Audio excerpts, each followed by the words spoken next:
వి6 న్యూస్కి స్వాగతం. నిమ్మలగూడెం ప్రభుత్వ ప్రాథమిక పాఠశాలలో 2వ విడత ఏకరూప దుస్తులను విద్యార్థులకు పంపిణీ చేసిన ప్రధానోపాధ్యాయులు ఆచార్య డాక్టర్ మద్దెల శివకుమార్. విద్యార్థులు ఏకరూప దుస్తులను ధరించడం వల్ల విద్యార్థులు అందరూ సమానత్వ భావన కలుగుతుందని, ప్రభుత్వ పాఠశాలలో అత్యున్నత విద్యావంతులు సుశిక్షితులైన ఉపాధ్యాయులచే ఉత్తమ బోధన జరుగుతుందని, విద్యార్థులు సమాజానికి ఉపయోగపడే ఉత్తమ పౌరులుగా విశాల దృక్పథంతో తయారవుతారని నిమ్మలగూడెం ప్రభుత్వ ప్రాథమిక పాఠశాల ప్రధానోపాధ్యాయులు ఆచార్య డాక్టర్ మద్దెల శివకుమార్ ఉద్ఘాటించారు.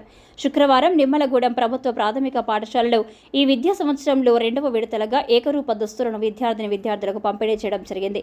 ఈ సందర్భంగా ప్రధానోపాధ్యాయులు ఆచార్య డాక్టర్ మద్దెల శివకుమార్ మాట్లాడుతూ, ప్రభుత్వ పాఠశాలలో విద్యార్థులకు ఉదయం పౌష్టికాహారం, మధ్యాహ్నం భోజనం, ఉచిత పాఠ్య పుస్తకాలు, ఉన్నత తరగతులలో నోటు పుస్తకాలు, ఉచిత ఏకరూప దుస్తులు, ప్రతి పాఠశాలలో మెరుగైన విధానంలో ఇంగ్లీష్ మీడియంలో బోధన జరుగుతుందని, తెలంగాణ నూతన ప్రభుత్వం అమ్మ ఆదర్శ పాఠశాలలు అనే నూతన విధానం ద్వారా అన్ని పాఠశాలలు అన్ని మౌలిక సదుపాయాల కల్పనకు నిధులు కేటాయించి సౌకర్యాలు రూపొందిస్తుందని, అందుకే ప్రైవేటు పాఠశాలలు వద్దు, ప్రభుత్వ పాఠశాలలే ముద్దు అని వారు తెలిపారు. ఈ కార్యక్రమంలో ఉపాధ్యాయులు ఎండి షఫీ అహ్మద్, వంట సిబ్బంది రజిత, లావణ్య, విద్యార్థులు పాల్గొన్నారు.